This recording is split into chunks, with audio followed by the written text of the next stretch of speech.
It doesn't happen very often, but there are times when silver defies the odds.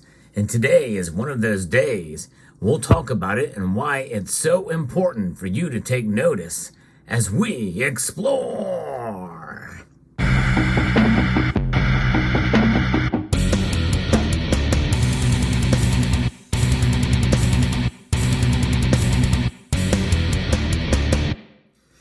Silver. It's frustrated a lot of us, still continues to frustrate us, mainly because of the volatility of the price of the metal in terms of the spot price. When we take a look at a bigger picture, I think that is where we need to focus. But nonetheless, sometimes we take notice in the marketplace and find out what's going on. It could be a beginning or a sign of a new trend for silver. And today is one of those days when we're seeing the price move in direct opposition. It's defying the odds. And what are those odds? The odds are that the dollar is what drives the price. The dollar strength is what drives the price mostly for gold and silver. However, today, in this market report, I'm going to explain what's happening and why the dollar is losing out and silver is winning today. And by the way, gold is losing today as well, too. This is one of those days where gold is actually down and silver is up. So with mere moments before the markets close, here are gold and silver's prices. Now, before I get to that, I want you to consider subscribing to the channel if you find value in the content I provide here with the news regarding gold and silver, and maybe pressing that thumbs up button as well. So gold is down $3 today. That's down 0.15%. Not a huge drop, but a drop nonetheless, a noticeable drop to $1,960.70 for gold. Silver, though, is up over 1.5% today. The rally is continuing with a very big increase we saw yesterday. That leaves silver's price up 1.54%, up 36 cents today, to $23.52 for silver. So we're getting closer to that $24 an ounce mark, but don't get too excited yet, though. We know how silver is. So keep everything in perspective. Tomorrow is a very different day, and this could all turn around. But there's a reason why we should take notice, and I'll explain that here in a moment.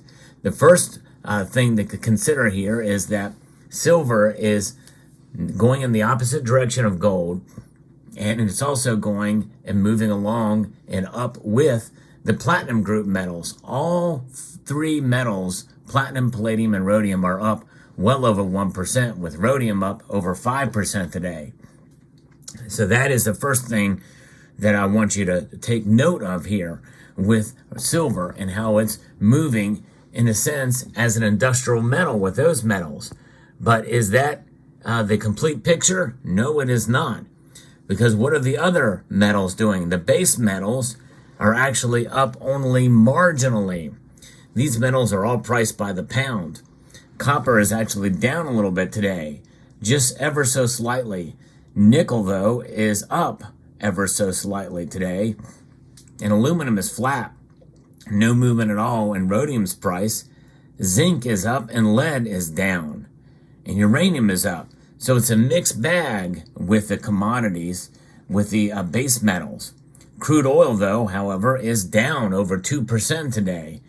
And that, I think, is maybe a good sign, perhaps for the miners. Fuel costs may be coming down, and that could have an effect, maybe perhaps, that more silver could be taken out of the ground for cheaper with these fuel costs coming down a bit. But, that has been a pretty steady downward decline for oil prices here in the previous months. So that is maybe something that's bolstering demand on that front, or anticipating the demand, and that's leading to the prices going up. The dollar index is down, or is up rather. The dollar index is actually up today, and it is up, recovering from yesterday's loss. So silver is defying that. Dollar index up, silver up. Usually it's the other way around. And that is the first thing I want to bring to your attention is the fact that the dollar index rising usually is a suppressive force against silver and gold. But of course, that's not always the case, because I think now we're seeing yesterday we saw silver's price rise on account of it being a hedge, and kind of reacting to what the Federal Reserve is going to do, or not going to do rather. And but today I think it's rising because of its industrial properties and its use in science and technology and industry. And that is what is, I think, bolstering the price of silver today. And I think the dollar index is having a negative impact. The dollar strength, increase in strength today, is having a negative effect on gold. That's why gold is down today. So we're seeing silver defy gold and defy the dollar. And that is something that we are starting to see here, where it's refusing to cooperate with those two forces, the dollar and gold. And I think it's remarkable and interesting thing to note here that this is an example of why we should be taking notice on part of the volatility of silver's price. Now, does this mean this is going to continue? Could this be a new trend? I don't know. It's hard to say. No one knows the future. But I will say this, that if we start to see more days like this, 3-4 more days of it operating in defiance of both gold and the dollar strength, that could be and usher us into a new era with silver. And we very well could see potentially those factors that are driving that price up start to come into play here and be realized. Because right now it's really too early to tell, other than a piece about the technical analysis here that are having an effect here. And that is something to consider here, but we also have to understand that the psychological aspect of it and what people are looking to get out of silver. Do they want to be exposed to the price and get into the derivatives, ETFs, or do they want to get physical in hand, such as you see here? I am very much a physical person, and I believe that the risk of buying silver with the premiums is worth it in the long run. You buy it to hold it, and that's what it is. But and it's especially exciting, I think, today when we're starting to see silver indeed defy the two biggest drivers of its price, gold and, of course, the dollar. And when it refuses to bow down to those forces, then we could see it in a world of its own. We could see it perform and close that gold to silver ratio. What is the gold to silver ratio now? It is now 83.67. It's kind of still very, very high, but I tell you what, it's a number that we welcome, considering we were seeing regularly above 85 here for a while. So this is something that very well could pan out to start a new trend. But as is always the case, people get excited and they start to see things and they see the picture and see where things are going, all to have their hopes and dreams smashed as the prices get smashed back down again. Now, I believe some of that activity is occurring mostly due to, but not exclusively to, natural market forces. We have to keep in mind there are other factors that come into play, and I'm certainly open-minded to suppressive forces that are outside of the dollar and gold and sentimentality in terms of the psychology of the markets that come into play here. Silver will continue to intrigue us and frustrate us. There's no question about it.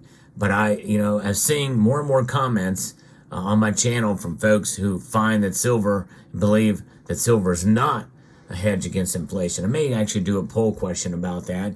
Feel free to post what your thoughts are about that in the comment section below. I feel strongly that it is over the long course of time. There's two things you got to think about when buying silver nowadays. You got to be strategic about it.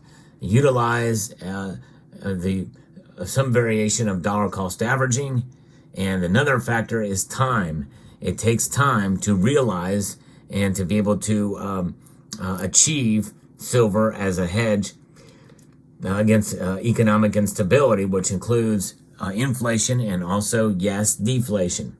So when you take those things into account, you're sitting pretty. You're sitting on an asset that will not make you rich. It'll preserve the riches you already have, and in this case, ounces of silver, and as a savings vehicle, because people can get rich by saving and preserving their savings for sure. And they put some money. I mean, you think about it. 10 ounces of silver. Imagine what that money could be used for and wasted to where you don't have anything to show for it. Now, I will say this. If you take money, dollars here, unsound money like this, and you spend it on a nice vacation that preserves a lot of good memories with your family, that's a dividend that no precious metal can ever come close to. So I'm not saying you shouldn't enjoy that time and have something that where you may not have tangible evidence or investments into your future, but it's about preserving relationships and memories and the like. There's a balance in everything. But I tell you what, there's nothing like having a savings vehicle of an asset that is mentioned hundreds of times in the Bible and referenced and noted as actual money in the Constitution, Article 1, Section 10, and a money that has circulated as such for thousands of years, only until recent history, the 1960s, where it had stopped circulating as such. But just because it stopped circulating as money, as a currency, does not make it not money. It's commodity money or dormant money. And I think the more people realize that, they're going to be very tickled pink and happy to have it in their portfolio. And that's exactly what silver does. Let me know what your thoughts are in the comment section down below. Hope you found this video informative, insightful, and educational. I'd like to extend a multitude of gratitude to each and every one of you for taking the time to watch this video. Yep, I'm going to encourage you to please rate, share, comment, and subscribe.